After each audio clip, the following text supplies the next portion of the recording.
Imagine a species so terrifying in their potential for warfare that they voluntarily restrain themselves for the sake of galactic peace. A civilization that builds gardens instead of weapons, that chooses diplomacy over destruction, that holds back their true nature because they understand what they're capable of. For 3 centuries, humanity walked softly among the stars, speaking in measured tones, offering aid instead of conquest. But what happens when that restraint is mistaken for weakness? When predators circle what they believe is prey? When the galaxy's most peaceful species is pushed beyond the breaking point they themselves established? The Terran Federation tried to warn them. They tried to explain that human history was written in blood for a reason, that their ancestors didn't climb to the top of their world's food chain through mercy, that every human alive carried the genetic memory of 10,000 generations of survivors who did whatever it took to see another dawn. The galaxy didn't listen. They saw humans farming, exploring, healing, and teaching. They mistook restraint for inability. They confused choice with weakness. They were about to learn the difference between a civilization that cannot fight and one that chooses not to. The warning had been given. The consequences were coming. And across 1,000 worlds, humanity was about to remember what their species had spent 3 centuries trying to forget. How to wage war not just to win, but to ensure no one would ever mistake their mercy for weakness again. The galaxy was warned.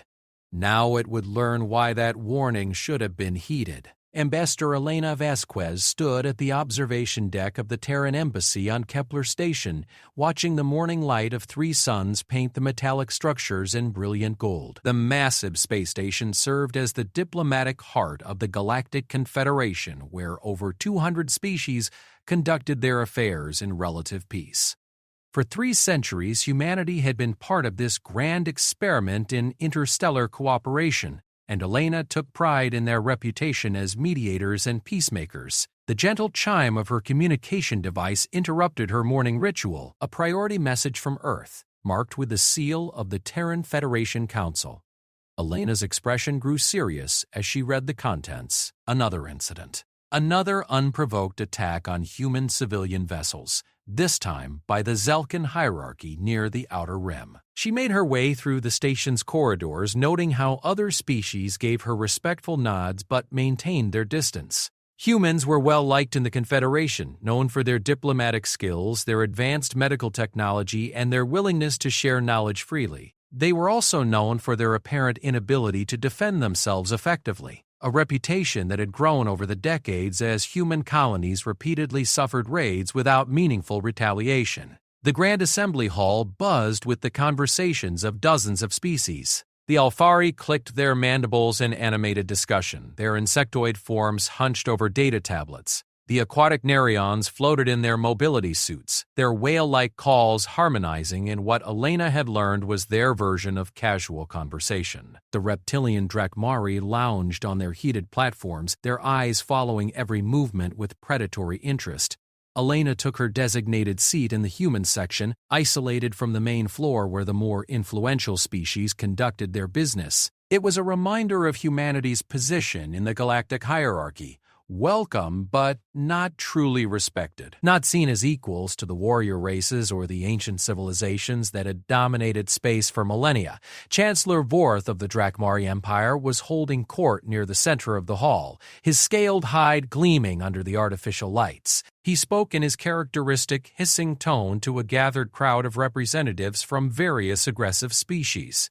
Elena couldn't hear the words, but she could see the gestures, the way they pointed toward the human section with what could only be described as dismissive contempt. "Another peaceful day in paradise," muttered Ambassador Chen from the seat beside her. Marcus Chen had been representing human interests for over 2 decades, and the years had worn on him. Where once he had been optimistic about humanity's role in galactic society, now he carried the weight of countless ignored warnings and dismissed concerns. "The Zelkin hit 3 more cargo vessels last week," Elena said quietly, sharing her morning briefing. 47 dead, including families traveling to the New Geneva colony, medical supplies worth millions of credits destroyed or stolen. Chen's jaw tightened. "And let me guess, The hierarchy claims they were operating in disputed space, and the Confederation will express regret while taking no meaningful action. Before Elena could respond, the session began. Supreme Coordinator Thalen, a member of the ancient Ithari race, called for order with his telepathic abilities that resonated through every mind present. The Ithari were old even when most current galactic civilizations were still confined to their home systems, and their word carried tremendous weight in Confederation affairs. We gathered today to address the growing concerns regarding territorial disputes in the Outer Rim. Phelan's mental voice carried the weight of millennia. Several member species have raised complaints about incidents that threaten the stability our Confederation has worked to maintain. Chancellor Vorth rose from his platform, his massive form commanding attention. The Drakmari Empire stands ready to address these concerns with decisive action. We have the strength to patrol disputed regions and ensure that trade routes remain secure.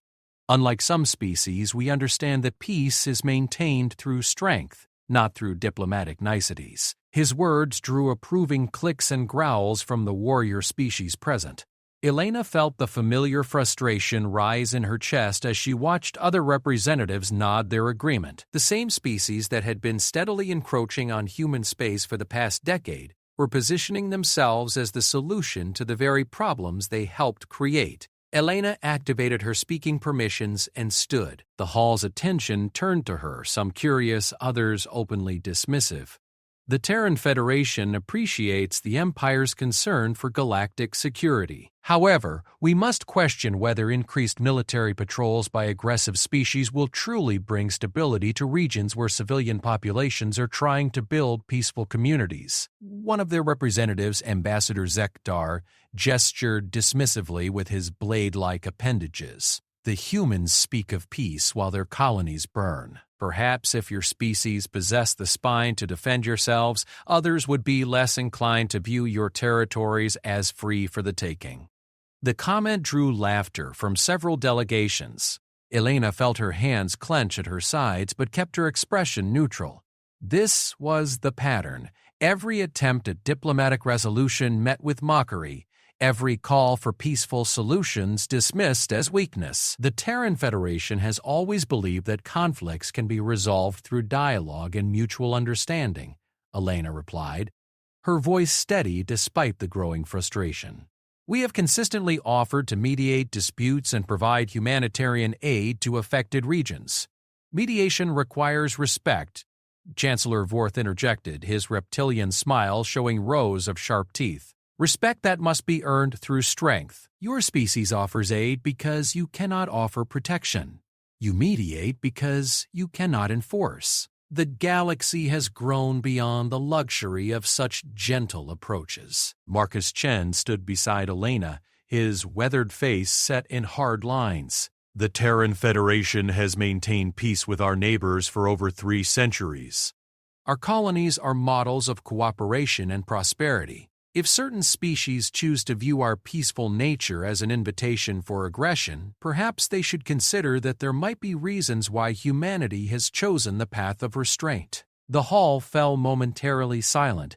There was something in Chen's tone that cut through the usual diplomatic platitudes, a hint of something deeper. But the moment passed quickly as Chancellor Vorth laughed, a harsh sound that echoed off the chamber walls. Restraint, he repeated mockingly, a delightful euphemism for inability. The Drakmari have studied human military capabilities extensively. Your ships are designed for exploration and cargo transport. Your colonies lack meaningful defensive installations. Your military forces number in the thousands where true powers field millions. This restraint you speak of appears remarkably similar to simple weakness. Elena felt something cold settle in her stomach. The Drakmari had been studying human capabilities. That suggested preparation for something more serious than the random raids they'd been experiencing. Supreme Coordinator Thalen raised a scaled hand for silence. These discussions, while illuminating, do not address the immediate concerns before us. The Confederation seeks practical solutions to reduce tensions in the disputed regions.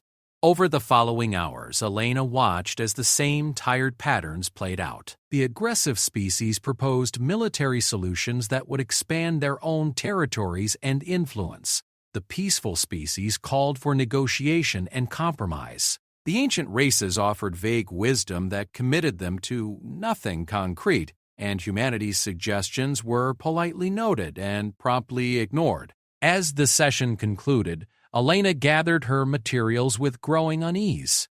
The mockery had been more pointed today, the dismissals more contemptuous. Something was shifting in the galactic political landscape, and humanity was being positioned as the weakest link. In the corridor outside the assembly hall, Chancellor Vorth approached her with several other representatives from warrior species. His massive form loomed over her, and she caught the scent of predator musk that his species naturally exuded.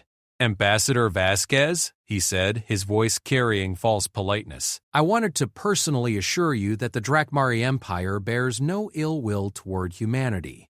We simply believe that the galaxy is entering a more competitive phase. Species that cannot adapt to this reality may find themselves left behind."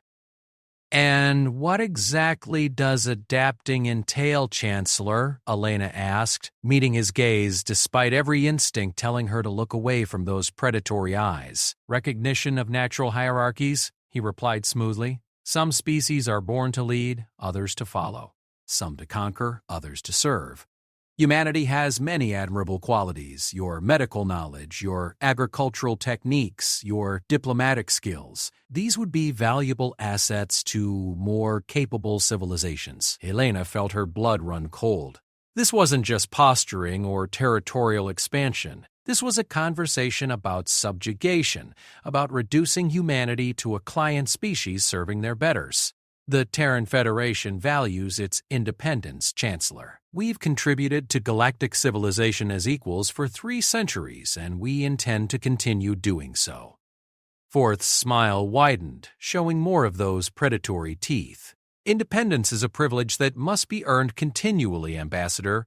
Perhaps your Federation should consider whether it has the strength to maintain such a privilege in the face of changing times." As the Drakmari delegation moved away, Elena felt a hand on her shoulder. She turned to see Ambassador Chen, his expression grim. "They're not even pretending anymore," he said quietly. "The hierarchy, the empire, even some of the supposedly neutral species, they're coordinating, building a consensus that humanity is weak, that we're taking up resources and territory that stronger species could use more effectively." Elena nodded, her mind racing through implications. "How long do you think we have before this moves beyond political pressure?"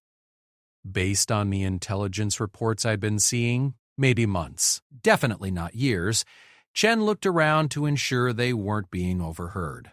"Elena, I need you to understand something. The Federation Council has been having private discussions about our options. Very private discussions." Chen's expression grew even more serious. "The kind that address what happens when diplomacy fails completely. The kind that remember what humanity was like before we decided to be peaceful?" Elena felt a chill run down her spine. She had studied human history, of course. Every Federation citizen learned about the long, bloody path their species had taken from their home world to the stars. But that was ancient history, the savage past that enlightened humanity had deliberately left behind. "Marcus, we can't be seriously considering—" "We're not considering anything yet," he interrupted. "But the Council wants me to deliver a message to the Confederation leadership. A formal warning about the consequences of continued aggression against human interests." "A warning? What kind of warning?" Chen pulled out a sealed diplomatic pouch, the kind that explains why humanity chose restraint in the first place, the kind that makes it clear what we gave up when we decided to be peaceful members of galactic society, and the kind that makes it absolutely crystal clear what will happen if that restraint is forced to end. Elena stared at the pouch, understanding the weight of what it represented. For 3 centuries, humanity had been the galaxy's teachers, healers, and diplomats. They had built gardens on dead worlds, negotiated peace between warring species, and shared their knowledge freely with anyone who asked. But before they had been gardeners and diplomats, they had been something else entirely. They had been the apex predators of a world where only the strongest, smartest, and most ruthless survived. They had been a species that turned warfare into an art form and conquest into a science. And if the galaxy insisted on treating them as prey, they were about to remember why their ancestors had never filled that role for very long. "When do we deliver the warning?" Elena asked. "Tomorrow morning, full assembly session." "And Elena?" Chen's voice carried a weight she had never heard before. "After we deliver this message, everything changes. Win or lose, humanity's peaceful era is over. Make sure you're ready for what comes next." As Elena made her way back to her quarters that night, she looked out at the peaceful corridors of Kepler Station. Beings from dozens of species went about their daily routines, secure in the stability that the Confederation had provided for centuries. None of them understood that they were about to witness the end of an era. Tomorrow, the galaxy would receive its warning. Whether they heeded it or not would determine if the next era would be defined by the return of humanity's restraint or the unleashing of something that had been deliberately kept dormant for 300 years. Elena began composing her personal log entry, knowing it might be one of the last written during humanity's age of peace. Outside her window, the stars shone with the same gentle light they had always cast, unaware that tomorrow some of them might begin burning with the fires of war. The Grand Assembly Hall had never hosted a session quite like this one. Word had spread through unofficial channels that the Terran Federation was planning to make a significant statement regarding recent attacks on human interests. The hall buzzed with anticipation, though most species viewed the coming announcement with barely concealed amusement. What could the galaxy's most passive civilization possibly say that would matter? Elena Vasquez stood in the preparation chamber adjacent to the main hall, reviewing the sealed message she would soon deliver. The diplomatic pouch felt heavier than its physical weight suggested, carrying within it words that would fundamentally alter humanity's relationship with the galaxy. Behind her, Ambassador Chen finished his final communication with Earth, confirming that the Federation Council had voted unanimously to proceed. "The die is cast," Chen said quietly as he ended the encrypted transmission. "Whatever happens after today, there's no walking this back." Elena nodded, her throat tight with anticipation and fear. She had spent sleepless nights studying the historical documents that had influenced the Council's decision, records of humanity's pre-contact period that were rarely accessed anymore, archived testimonies from the early explorers who had first ventured beyond Sol's system. The picture they painted was of a species that had deliberately, consciously chosen to suppress fundamental aspects of their nature in order to join galactic civilization peacefully. The question that haunted her was whether humanity could actually follow through on the implied threats in their message, or whether 3 centuries of peaceful living had bred the warrior spirit out of them entirely. Supreme Coordinator Thalen's mental summons reached her consciousness, indicating that the session was beginning. Elena straightened her formal diplomatic robes and walked into the hall alongside Chen, feeling the weight of thousands of alien eyes upon her. The seating arrangement today was particularly telling. The aggressive species had positioned themselves prominently in the center of the hall, with Chancellor Vorth of the Drakmari Empire holding what was clearly a position of honor. The Zelkan hierarchy's representatives flanked him, their crystalline forms glittering under the chamber lights. Even species that had previously maintained neutrality had positioned themselves closer to the warrior factions. Humanity's section remained isolated, with empty seats around them creating a visible buffer that spoke volumes about their current standing in galactic politics. "Today we address the escalating tensions in multiple sectors," Thalen began, his telepathic voice carrying its usual measured authority. "The Terran Federation has requested time to make a formal statement regarding recent incidents.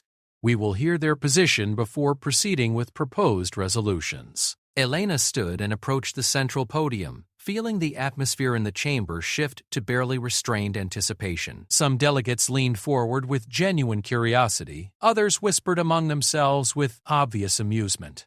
Chancellor Vorth watched her with predatory patience, his reptilian features arranged in an expression of polite interest that didn't reach his cold eyes. She activated the chamber's translation systems and began speaking in clear, measured tones that would carry to every corner of the vast space.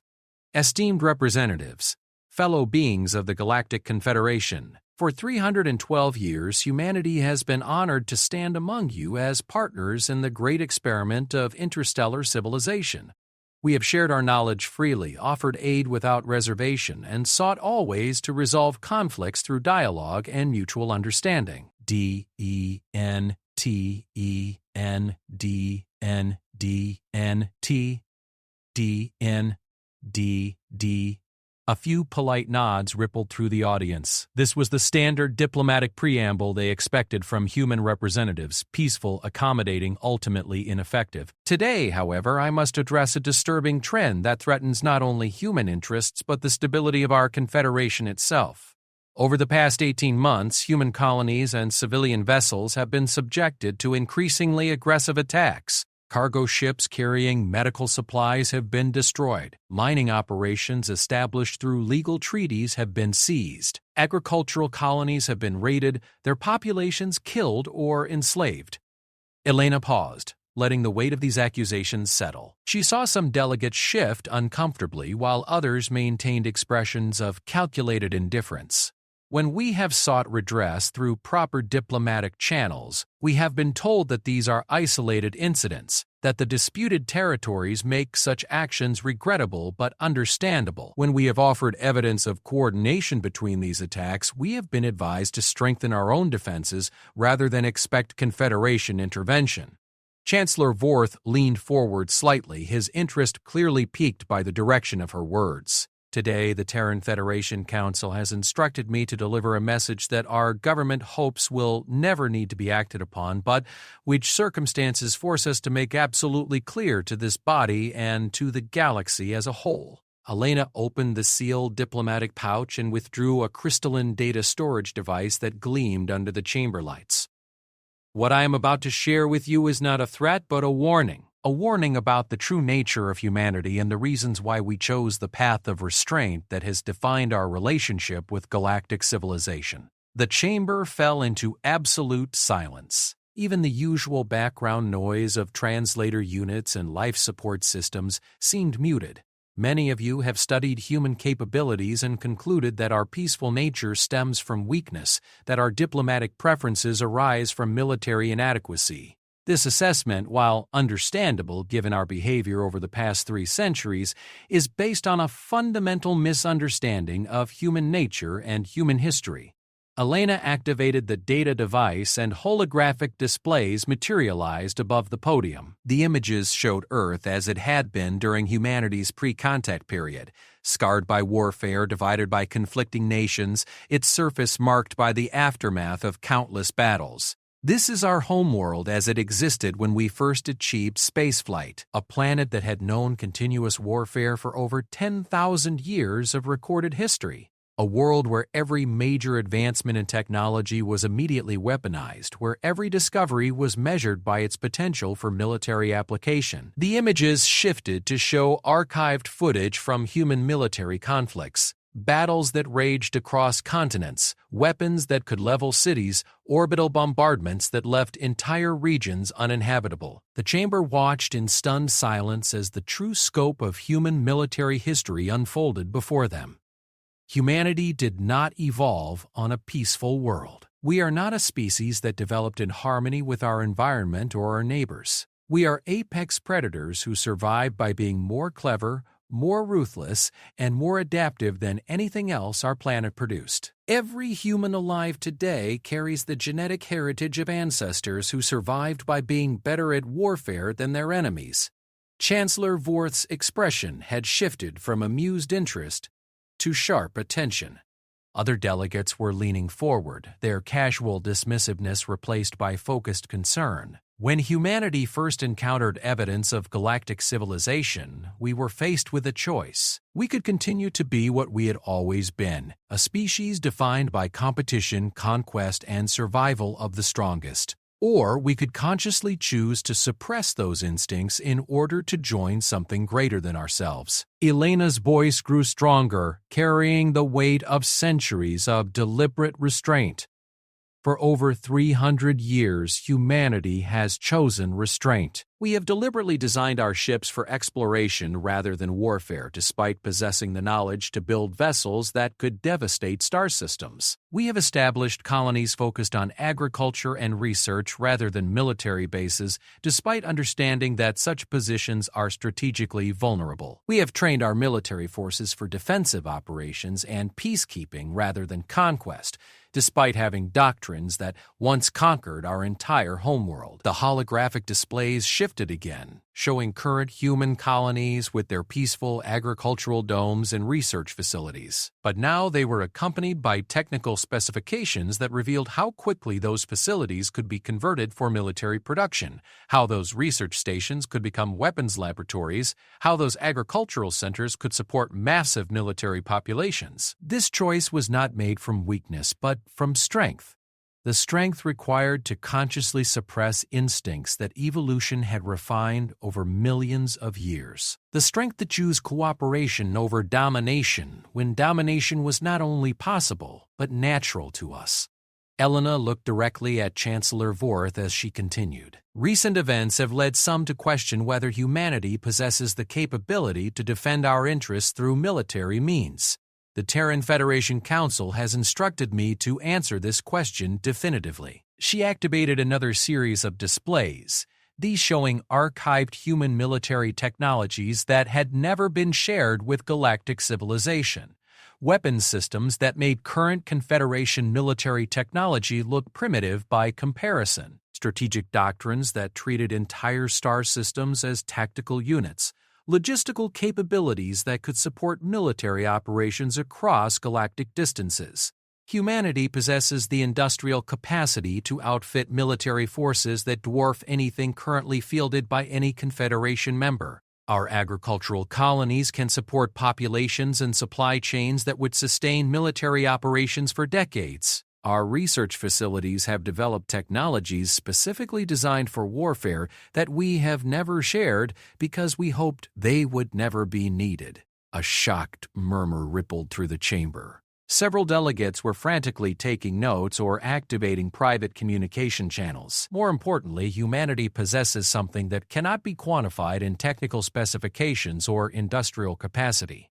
We possess the cultural memory and psychological framework of a species that spent thousands of years perfecting the art of warfare.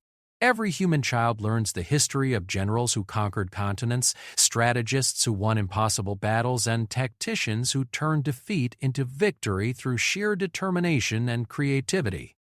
Yelena's voice dropped to a quieter tone that somehow carried more menace than any shout. We chose to suppress this heritage because we believed that galactic civilization offered something better than endless competition. We believed that cooperation was preferable to conquest, that shared prosperity was more valuable than individual dominance. We still believe this. But our belief in these principles does not extend to accepting subjugation or extinction. The chamber was now in complete silence, every being present focused entirely on her words. The Terran Federation hereby formally warns the Galactic Confederation and all member species that continued aggression against human interests will be met with responses proportional to the threats we face. If we are attacked as a military force, we will respond as a military force. If we are treated as enemies, we will behave as enemies. If we are pushed to abandon our chosen path of restraint, we will become what we once were and what we have the capacity to be again. Elena deactivated the holographic displays and sealed the data device. We do not want this outcome. We have spent over 3 centuries proving that we prefer alternatives to military solutions. But we will not allow our species to be driven to extinction because others mistake our choice for weakness. We will not permit our colonies to be enslaved because others believe we lack the strength to prevent it. And we will not accept client status in our own galaxy because others assume we cannot enforce our sovereignty. Meeting the gaze of delegates from every major species, this is not a negotiating position. It is not a diplomatic maneuver. It is a statement of fact about what will happen if current trends continue. Humanity has the industrial capacity, the technological knowledge, the strategic understanding, and the cultural framework necessary to wage war on a galactic scale. We have chosen not to develop these capabilities because we hoped they would never be needed. Elena picked up the sealed data device. This device contains detailed technical specifications and historical documentation supporting everything I have said today. It will be made available to the Confederation Council for independent verification. We provide this information not as a threat, but as evidence that our warning should be taken seriously. She paused for a moment, letting the full weight of her words settle on the assembly. The Terran Federation continues to prefer diplomatic solutions to all conflicts. We remain committed to the principles of cooperation and mutual prosperity that brought us to the stars. We still believe that intelligent species can resolve their differences through dialogue rather than warfare, but we will no longer accept being victimized because of these beliefs. Elena stepped back from the podium. We have given this warning in good faith, hoping that it will prevent the very conflicts it describes. What happens next depends on whether the galaxy chooses to heed this warning or to test its validity. We sincerely hope that wisdom will prevail and that such a test will prove unnecessary. As Elena returned to her seat, the chamber erupted into chaos. Dozens of delegates were speaking simultaneously, their translation devices creating a cacophony of overlapping conversations. Some species were clearly alarmed by the revelations about human military capabilities. Others appeared skeptical, questioning whether humanity could actually follow through on such ambitious threats. Chancellor Vorth sat in contemplative silence, his predatory gaze fixed on Elena with new calculation. She could practically see him reassessing every assumption his empire had made about human weakness and vulnerability.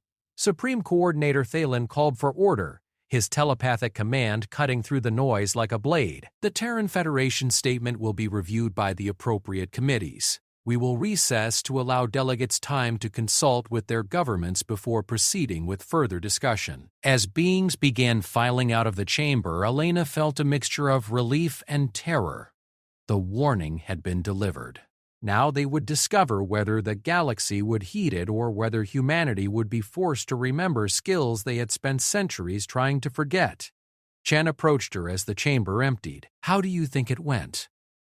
Elena looked around at the departing delegates, noting the clusters of intense conversation, the worried expressions, the calculating looks. "I think we've just ended 3 centuries of being underestimated," she replied. "Whether that saves us or destroys us remains to be seen." Admiral Sarah Chen stood on the bridge of the TFS Harmony, watching the tactical display with growing unease. 3 weeks had passed since Ambassador Elena Vasquez had delivered humanity's warning to the Galactic Confederation, and the response had been swift and decisive. Unfortunately, it was not the response the Terran Federation had hoped for. Rather than backing down, the aggressive species had interpreted humanity's revelations as a challenge. Within days of the assembly session, coalition forces consisting of Drekmari Empire warships, Zelkin hierarchy battle crystals, and Althari hive fleets had begun massing at strategic points throughout human space. They called it a stability patrol designed to maintain order in disputed regions. Sarah knew better. This was a test. The galaxy's predator species had decided to see if humanity's warnings were backed by actual capability or were simply an elaborate bluff. And they had chosen the worst possible location to conduct their test. "Admiral, we're receiving another transmission from the Coalition fleet," reported Lieutenant Commander Torres from the communications station. "Chancellor Vorth is demanding we submit to inspection and withdraw from the Kepler mining facility." The Coalition had brought significant force: 12 heavy cruisers, 8 battle platforms, and dozens of escort vessels. It was enough firepower to reduce the mining facility and its 10,000 human workers to debris within minutes. Against this armada, Sarah had precisely what Confederation intelligence reports said she should have: 6 exploration vessels hastily converted for combat duty, 2 aging patrol cruisers, and a handful of escort ships. On paper, the Coalition force should be able to overwhelm her small fleet without sustaining meaningful losses. On paper. "Admiral, the facility is reporting that Coalition forces are deploying boarding pods," called out Commander Martinez from the tactical station. "They're preparing to seize the installation." They're preparing to seize the installation from familiars settle into her mind. She had studied the historical records that Ambassador Vasquez had referenced in her warning. More than that, she had volunteered for the experimental program that had quietly begun 6 months earlier, the program designed to prepare human military officers for the possibility that 3 centuries of restraint might come to an end. The psychological conditioning had been brutal. Weeks of intensive sessions designed to reawaken instincts that civilization had deliberately suppressed. Historical simulations that placed her in the mindset of humanity's greatest military leaders. Strategic exercises that treated star systems as battlefields and entire species as enemies to be conquered or destroyed. She had emerged from the program changed in fundamental ways. The careful diplomatic protocols that had guided her previous career felt like chains around her thinking. The rules of engagement that had governed human military operations for centuries seemed like luxuries her species could no longer afford. All ships, this is Admiral Chen, she announced over the Fleet Communication Network. Coalition forces are initiating hostile actions against Terran Federation civilians and infrastructure. As of this moment, we are implementing Emergency Protocol 7. All previous rules of engagement are suspended. We are now operating under wartime authorization. The response from her ship commanders came immediately. Captain Rodriguez of the TFS Discovery acknowledged with barely contained excitement. Commander Park of the TFS Endeavour requested clarification of target priorities with professional eagerness. Lieutenant Colonel Hayes of the Marine contingent aboard the TFS Explorer reported his forces ready for immediate deployment. Sarah recognized the tone in their voices because she felt it herself. It was the sound of a species remembering what it had once been. Admiral, Coalition forces are hailing us, Torres reported. Chancellor Vorth wants to speak directly with you. Put him through. The main screen shifted to show the bridge of the Drakmari flagship. Chancellor Vorth dominated the image, his massive reptilian form seated in a command throne that looked more like a medieval torture device than a ship's captain chair. His predatory smile suggested he was enjoying this confrontation immensely. Admiral Chen, he said in his characteristic hiss, I must commend your species on the entertainment value of your recent performance before the Confederation. The historical displays were quite impressive. However, we are now in a position to evaluate the difference between archived footage and current capabilities. Sarah met his gaze with steady eyes. Chancellor, you are conducting hostile operations against Terran Federation citizens and infrastructure. I am authorized to use any means necessary to defend them. Vorth's laugh was a harsh sound that echoed through the audio system. Your 6 exploration ships against my battle fleet? Admiral, surely your species has not become so deluded as to believe your own propaganda. I am prepared to accept your surrender and guarantee the safe evacuation of your personnel. Consider it a gesture of respect for your ancestors' warrior heritage. I appreciate the offer, Chancellor. Allow me to present a counter-proposal. Sarah gestured to Commander Martinez, who began entering commands into the tactical system with practiced efficiency. You have 60 seconds to withdraw your forces from Terran space and cease all hostile actions. If you do not comply, I will demonstrate exactly why humanity chose restraint in the first place. The reptilian leader's expression shifted from amusement to genuine puzzlement. Admiral, are you suffering from some form of mental breakdown? You are outnumbered 20-1. Your vessels are equipped for exploration and research, not military operations. What exactly do you imagine you can accomplish? Sarah smiled, and for the first time in her career she allowed her expression to carry the predatory calculation that the psychological conditioning had awakened in her.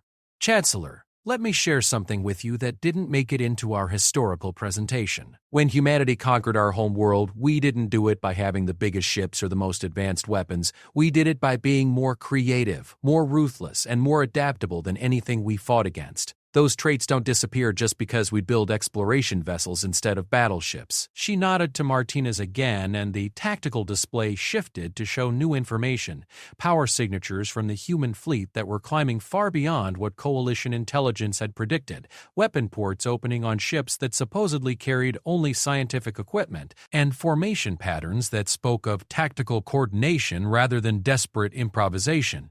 You see, Chancellor, the wonderful thing about being a species that spent thousands of years at war is that we learn to make everything a weapon. Those exploration ships, they were designed by beings who understand that any ship capable of interstellar travel is capable of being turned into a kinetic weapon. Those research facilities, they're run by descendants of people who turned agricultural chemicals into explosives and medical laboratories into biological weapons factories. Vorth's amusement was fading rapidly as his tactical officers began feeding him updated information about human fleet capabilities. Those mining operations you're threatening? They're managed by a species that once strip-mined entire continents to build war machines. Do you really think we forgot how to do that on a galactic scale? But most importantly, Chancellor, you're dealing with a species that learned a very long time ago that the only way to ensure peace is to make war so terrible that no one wants to risk it again. We've spent 3 centuries hoping we'd never need to remember that lesson. Thank you for providing the opportunity to refresh our memory. She cut the communication link and turned to her bridge crew. All ships, implement attack pattern Omega. Target priority is command vessels and battle platforms. Rules of engagement are unrestricted. Any ship that does not immediately withdraw from Terran space is to be considered hostile and dealt with accordingly. The human fleet began to move, and Sarah watched with professional satisfaction as formations that had been dormant in human tactical databases for centuries came to life. The TFS Discovery and TFS Endeavour moved to flank the coalition force, while the smaller escort vessels created a screening formation that would allow them to engage multiple targets simultaneously. What happened next would have been impossible to explain to any observer who still believed humanity was a peaceful species. The exploration vessels revealed themselves to be carrying weapon systems that surpassed anything in current Confederation arsenals. Energy weapons that could punch through battle platform armor like it was paper, kinetic accelerators that turned ordinary asteroid mining charges into ship-killing projectiles, shield technologies that had been disguised as scientific sensors but were actually defensive systems designed for military operations. The human fleet moved with precision that spoke of tactical doctrines refined over centuries of warfare. They concentrated fire on key targets while maintaining formation integrity that denied the coalition opportunities for effective counterattacks. They exploited weaknesses in coalition ship designs that human intelligence had been quietly cataloging for decades. Most importantly, they fought with a ruthless efficiency that reminded the galaxy why apex predators were called. The first coalition vessel to fall was a Zelkin battle crystal that discovered too late that human weapons were specifically designed to disrupt crystalline matrix structures. It shattered into fragments within seconds of the first human salvo striking its hull. The second was a Drakmari heavy cruiser that found itself bracketed by concentrated fire from 3 human ships simultaneously. Its armor, designed to withstand conventional energy weapons, proved inadequate against human particle beams that had been evolved from mining equipment designed to cut through planetary crusts. Within minutes, the overwhelming coalition force found itself fighting for survival against an enemy that seemed to anticipate their every move and counter their every strategy. On the Drakmari flagship, Chancellor Vorth watched his tactical display with growing disbelief as ship after ship reported critical damage or complete destruction. "How is this possible?" he demanded of his tactical officer. Intelligence reports indicated human military capabilities were minimal. "Sir, they appear to have been deliberately concealing their true technological capabilities," the officer replied, his voice tight with barely controlled panic. "Their ships are carrying weapon systems that don't appear in any of our databases. Their tactical coordination suggests command and control capabilities far beyond what we anticipated." Vorth's predatory confidence was rapidly being replaced by something he had not experienced in decades: genuine fear. This was not how the test was supposed to proceed. The humans should have been overwhelmed within minutes, providing conclusive evidence of their weakness and justifying further aggression against their interests. Instead, his overwhelming fleet was being systematically dismantled by an enemy that fought like they had been preparing for this battle for centuries. "Sir, the humans are hailing us," his communications officer reported. "Put them through." Admiral Chen's face appeared on the main screen, and Vorth was disturbed to see that she showed no signs of stress or concern. If anything, she looked like a predator that had just remembered how much it enjoyed hunting. Chancellor, I'm prepared to accept your surrender. Your remaining vessels will be allowed to withdraw to Coalition space with survivor crews. This offer expires in 30 seconds. Worth stared at the tactical display showing the wreckage of nearly half his fleet.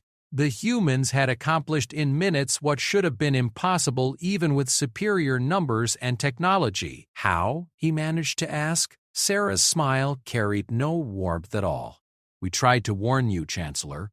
Humanity spent 300 years choosing restraint over conquest. That doesn't mean we forgot how to conquer. It just means we hoped we'd never have to remember. She gestured to something off-screen.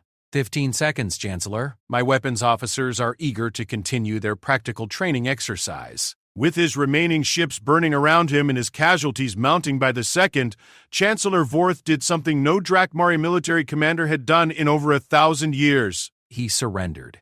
As the Coalition survivors fled toward their own space, Sarah stood on her bridge watching the tactical display that showed complete human victory. Around her, her crew worked with professional efficiency to secure the area and tend to their minimal casualties. The test was over. Humanity had provided definitive proof that their warnings were not empty threats. But as Sarah composed her report to Federation Command, she understood that this victory had come at a price that went far beyond battle damage. For 3 centuries, humanity had been known throughout the galaxy as teachers, healers, and peacemakers. After today, they would be known as something else entirely. The galaxy had insisted on testing humanity's resolve. Now they would have to live with the consequences of discovering that some tests should never be conducted. The news of the Kepler system engagement spread through galactic communication networks with the speed of quantum entanglement transmission, and its effects were immediate and profound. Within hours, every major government, trade organization, and military command structure in known space was analyzing the battle recordings that somehow made their way into public networks despite supposed military classification. Director James Harrison stood in the Situation Room deep beneath the Terran Federation Capitol on New Geneva, watching the holographic displays that showed the galaxy's reaction to humanity's first military action in over 3 centuries. The data streams were overwhelming. Diplomatic protests, trade embargo announcements, military mobilizations, and emergency session calls from dozens of governments and organizations. But most concerning were the intelligence reports flowing in from human colonies throughout the galaxy. In the weeks since Admiral Chen's fleet had destroyed half of Chancellor Vorth's task force, attacks on human interests had not decreased.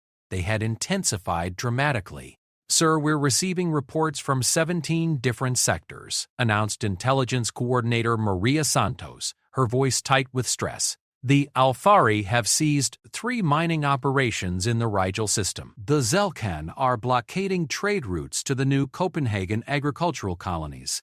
Even species we considered neutral are beginning to demand tribute payments for passage through regions they claim as territorial waters. Harrison studied the tactical displays with growing unease.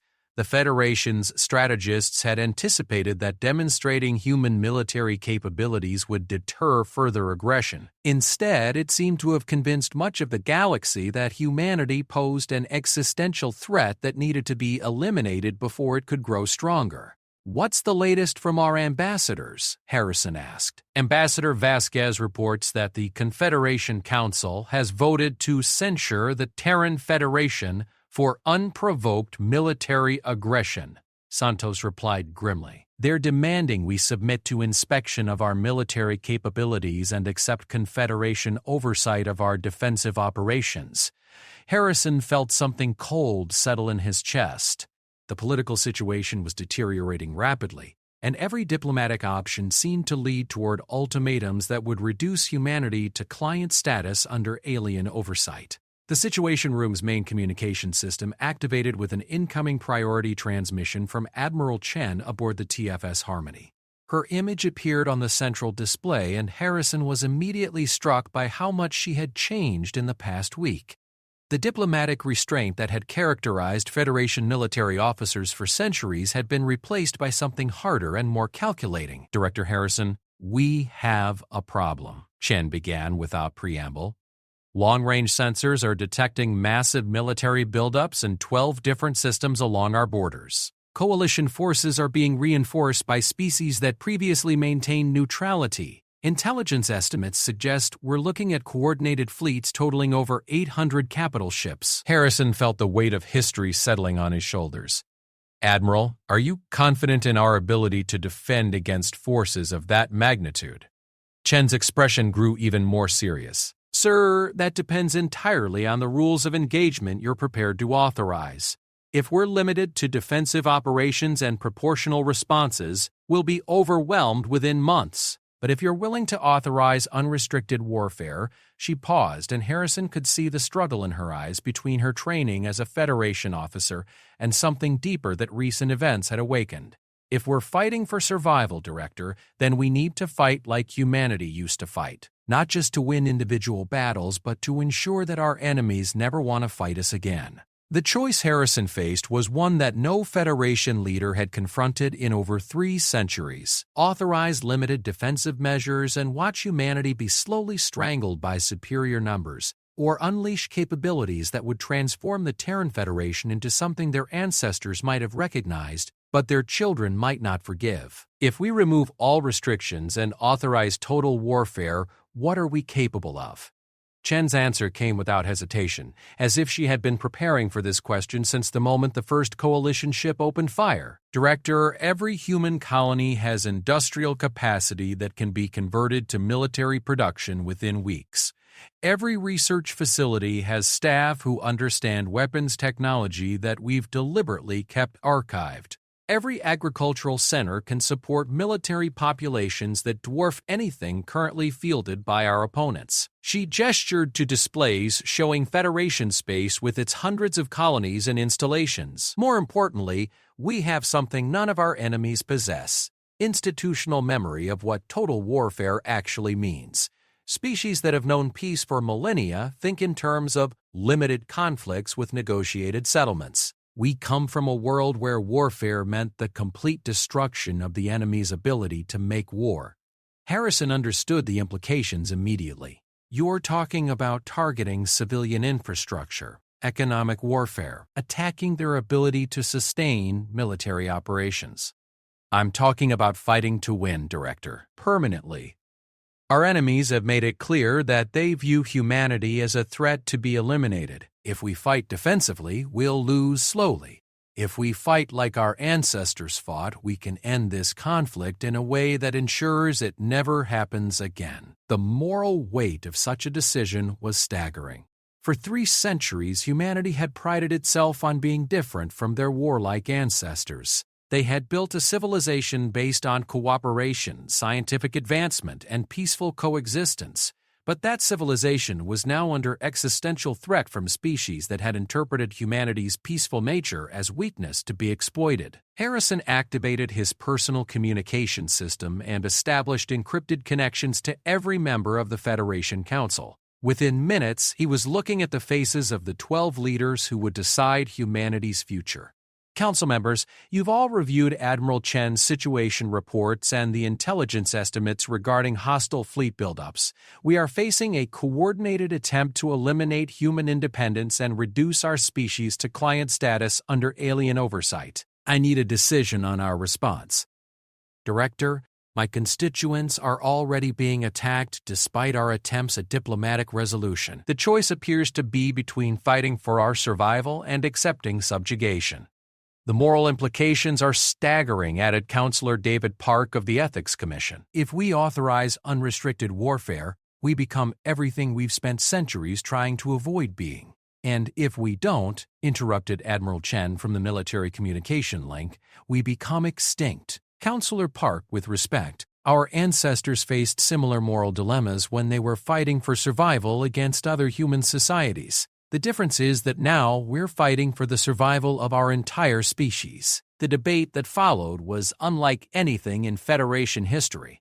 For hours, the Council grappled with questions that their civilization had hoped never to face again. Could they authorize attacks on civilian infrastructure? Could they target economic centers that supported enemy military operations? Could they wage war in a way that would terrify their enemies into permanent submission? As the discussion continued, intelligence reports kept flowing in. More attacks on human colonies, more demands for submission to alien oversight, more evidence that the galaxy's predator species had decided that humanity needed to be eliminated as a potential rival. Finally, Counselor Martinez called for the question that would define humanity's future. All those in favor of authorizing emergency war powers and removing all restrictions on military operations against hostile forces signify by voice vote. One by one, the council members spoke their decisions. Some voted with obvious reluctance, others with grim determination. But when the final vote was tallied, the decision was unanimous. Humanity would fight, and they would fight to win. Harrison turned back to Admiral Chen, feeling the weight of 3 centuries of peaceful evolution being consciously abandoned. Admiral, you are hereby authorized to implement Protocol Zero. All previous restrictions on military operations are removed. You are authorized to take any actions necessary to ensure the survival and independence of the Terran Federation. Chen's acknowledgement carried a tone that Harrison had never heard before. The voice of a predator that had been given permission to hunt. Understood, Director. Will begin implementation immediately. As the communication ended, Harrison looked around the Situation Room at his staff. They were about to witness the awakening of something that had been deliberately suppressed for centuries: humanity's capacity for total warfare. Within hours, the transformation began. Research facilities throughout Federation space began converting their laboratories from scientific research to weapons development. Agricultural centers started calculating how to support massive military populations. Mining operations shifted from civilian resource extraction to military-industrial production. But most significantly, humans throughout the galaxy began to change. The psychological conditioning that had shaped Federation citizens for generations was being deliberately reversed.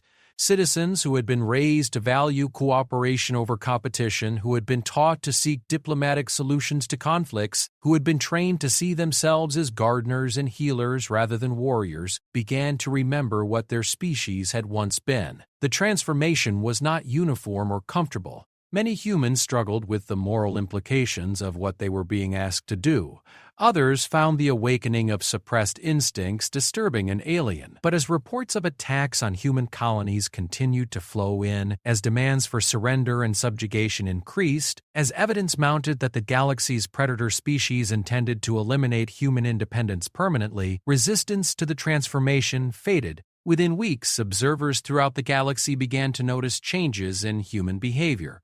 Federation diplomats became less accommodating and more demanding. Trade negotiations that had previously favored alien interests were renegotiated with shocking aggression. Colonial administrators who had once accepted territorial disputes as inevitable began asserting exclusive human control over systems and resources. Most concerning for galactic stability, human military forces began to deploy in patterns that suggested strategic thinking on a scale that dwarfed anything their opponents had anticipated. Admiral Chen stood on the bridge of the TFS Retribution, a ship that had been constructed in complete secrecy over the past 6 months using technologies that the Federation had developed but never deployed. Around her, tactical displays showed the disposition of human forces throughout the galaxy, forces that were moving into positions that would allow them to strike at the heart of every civilization that had threatened human interests.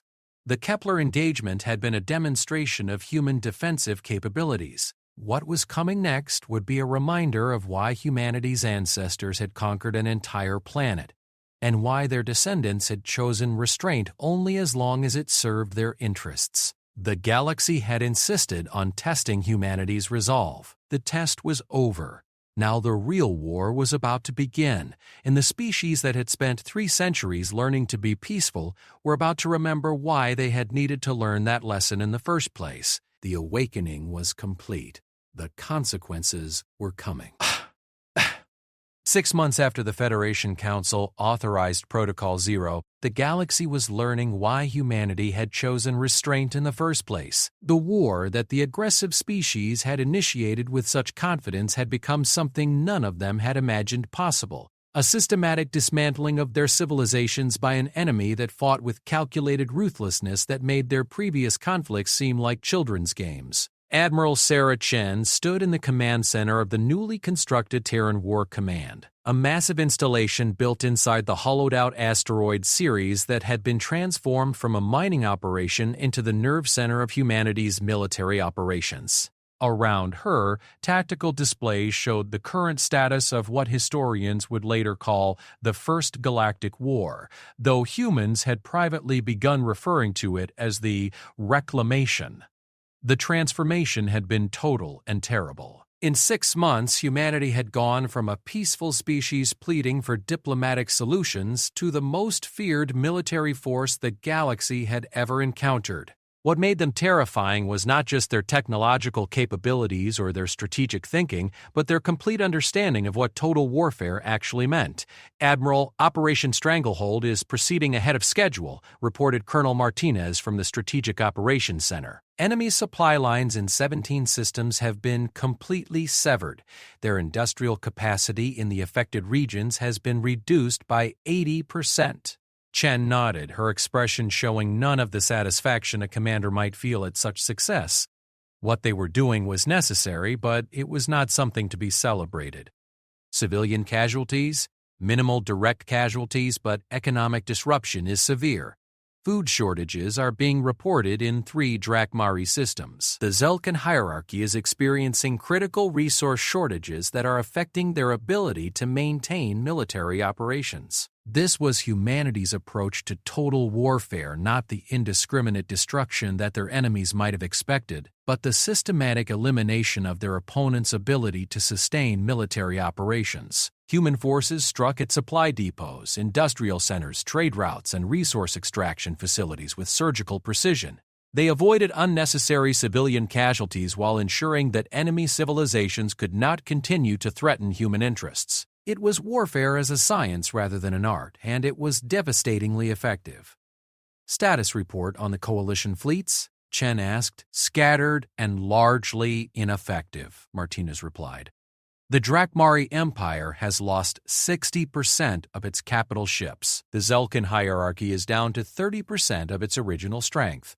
The Althari hive fleets are requesting emergency assistance from neutral species. Chen studied the holographic displays that showed the current disposition of forces throughout the galaxy. Human military units were operating in over 100 systems simultaneously, striking with coordinated precision that their enemies found impossible to counter.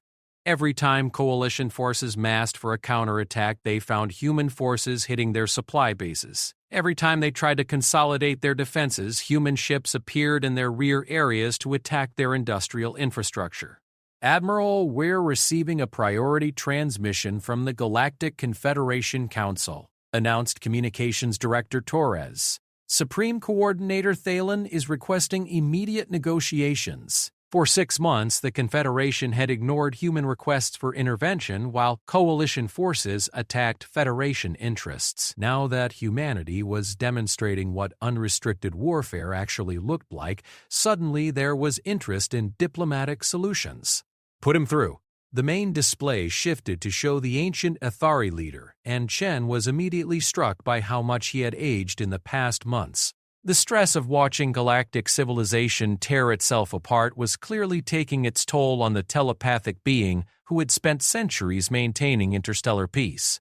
Admiral Chen, Thalen began, his mental voice carrying exhaustion and desperation. The Confederation Council requests an immediate cessation of hostilities. We are prepared to mediate a negotiated settlement that addresses all parties' concerns. Jen's response was measured but implacable. Supreme Coordinator, the Terran Federation offered to negotiate a peaceful resolution to this conflict 6 months ago. We were told that our concerns were not the Confederation's responsibility and that we should strengthen our own defenses rather than expect assistance. The situation has evolved significantly since then, Thalen replied. Surely we can find common ground that avoids further escalation. The situation has indeed evolved, Chen agreed. 6 months ago, we were asking for protection from unprovoked attacks on our civilians. Today, we are demonstrating why such protection should have been provided. Our position has not changed. We require guarantees of Federation sovereignty and the cessation of all aggressive actions against human interests. Thalen's image flickered as he struggled to maintain the communication connection across interstellar distances. Admiral, the scale of destruction being caused by this conflict threatens the stability of galactic civilization itself. Entire trade networks have been disrupted. Industrial worlds are facing resource shortages. Civilian populations are suffering economic hardship on a scale not seen in centuries. Chen felt no sympathy for the argument. Supreme Coordinator, human civilian populations suffered attacks, enslavement, and murder for months while the Confederation did nothing. If economic hardship in non-human systems is sufficient to motivate diplomatic intervention, perhaps the Confederation should have been equally motivated by human casualties, gestured to the tactical displays around her. The Terran Federation is prepared to end this conflict immediately. All aggressive actions against human interests must cease permanently. All territorial claims on Federation space must be abandoned. All demands for human submission to alien oversight must be withdrawn. Accept these terms and military operations will end within 24 hours. Thalen's mental voice carried desperate pleading. Admiral, surely there can be some accommodation that addresses both Federation concerns and Coalition territorial claims. Chen's expression hardened, and for a moment, Thalen caught a glimpse of something that reminded him why this species had once conquered an entire planet through sheer ruthlessness. Supreme Coordinator, there are no territorial disputes. There are no legitimate Coalition claims. There are no acceptable accommodations for species that chose to test humanity's resolve through military aggression. There is only the choice between accepting Federation terms or continuing to experience the consequences of the war they initiated. She paused, letting the weight of human military success settle on the conversation. We warned the galaxy that continued aggression would be met with proportional responses. We explained that humanity possessed the capability and cultural memory necessary to wage war on a galactic scale. We offered multiple opportunities for diplomatic resolution. These offers were rejected in favor of military action designed to eliminate human independence. Chen's voice carried the cold certainty of someone who had moved far beyond moral qualms about necessary actions. The galaxy chose this war, Supreme Coordinator. Humanity is simply demonstrating what such a choice actually means. As the communication ended, Chen turned her attention back to the strategic displays. The war was progressing exactly as human planners had predicted. Coalition forces were being systematically degraded while their supporting infrastructure was eliminated. Meanwhile, human industrial capacity continued to expand as colonies throughout Federation space converted to military production. But the true measure of humanity's success was not in battles won or ships destroyed. It was in the fundamental shift in how other species viewed human civilization. Admiral, we're receiving surrender requests from 47 different systems, reported Colonel Martinez. Local governments are offering to accept Federation protection in exchange for guarantees of non-aggression. This was the strategic goal that human planners had been working toward from the beginning, not the conquest of alien territories, but the creation of a galactic environment where threatening human interests would be understood as futile and self-destructive. What's the status of our primary objectives? Chen asked. The Drakmari Empire is requesting emergency negotiations. Chancellor Vorth has been replaced by a military council that is offering substantial territorial concessions. The Zelkin hierarchy has withdrawn all forces from disputed regions and is requesting humanitarian assistance. The Althari Hive Queens are offering to submit to Federation arbitration of all future territorial disputes. Chen studied the reports with professional satisfaction. In 6 months, humanity had accomplished what centuries of diplomacy had failed to achieve. the establishment of human civilization as a power that demanded respect rather than merely requesting it. But the cost had been enormous, and not just in terms of resources and casualties. The transformation of human society from a peaceful, cooperative civilization to one capable of waging total war had changed something fundamental about what it meant to be human in the galaxy. Admiral Priority Communication from Director Harrison on New Geneva, Torres announced. The main display shifted to show the Federation leader, and Chen could see the toll that the past months had taken on him. The decision to authorize Protocol Zero had been necessary, but it had weighed heavily on every Federation leader who understood what they were asking their species to become. Admiral, the political situation is stabilizing in our favor, Harrison began. The Confederation Council has voted to recognize Federation sovereignty over all claimed territories. Trade agreements are being renegotiated on terms that favor human interests. Even neutral species are requesting formal diplomatic relationships with enhanced cooperation protocols. Chen nodded, understanding the subtext. Humanity had achieved its strategic objectives through military action in a way that centuries of peaceful diplomacy had failed to accomplish. However, Harrison continued, we need to discuss the transition back to peacetime operations. The psychological conditioning programs, the industrial militarization, the strategic thinking that has dominated our society for the past 6 months, these changes need to be carefully managed as we return to civilian governance. This was the question that haunted Chen's thoughts during the quiet moments between military operations. Could humanity successfully transition back to the peaceful civilization they had been before the war? Or had the awakening of their warrior instincts changed them permanently? Director, that assumes we should return to exactly what we were before, Chen replied carefully. The galaxy now understands what humanity is capable of when threatened. Perhaps maintaining that understanding serves our long-term interests. Admiral, we fought this war to preserve human civilization, not to transform it into something our children might not recognize. We fought this war because our enemies mistook our peaceful nature for weakness, Chen countered. The question is whether we can maintain the respect we've earned without abandoning the principles that made us worth defending in the first place.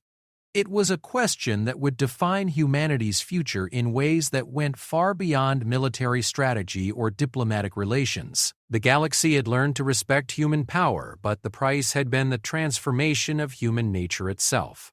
As Chen ended the communication and turned back to the tactical displays, she reflected on what they had accomplished. The war was effectively over. Coalition forces had been defeated or had surrendered. Human interests were secure throughout Federation space. Other species now approached humanity with the careful respect accorded to dangerous predators rather than the casual dismissal they had shown to peaceful gardeners. But the species that emerged from this conflict would not be the same one that had entered it. The restraint that had defined human civilization for 3 centuries had been replaced by something harder and more calculating. The cooperative instincts that had made humanity valuable members of galactic society had been balanced by the awakening of competitive drives that made them formidable opponents. The galaxy had been warned that humanity was holding back. They had chosen to test that restraint. Now they would live with the consequences of discovering that some warnings should be heeded rather than challenged. The Relentless war was ending, but the galaxy it left behind would be fundamentally different from the one that had existed before. Humanity had reclaimed their position as a species that commanded respect rather than merely requesting it. The question that remained was whether they could remember how to be gardeners and diplomats while never forgetting that they were also capable of being something far more dangerous when the situation required it. The galaxy had learned its lesson. Now humanity had to learn how to live with the teacher they had been forced to become. The galaxy was warned by Earth that we were holding back. Now it's a relentless war. HFY Sci-Fi Stories.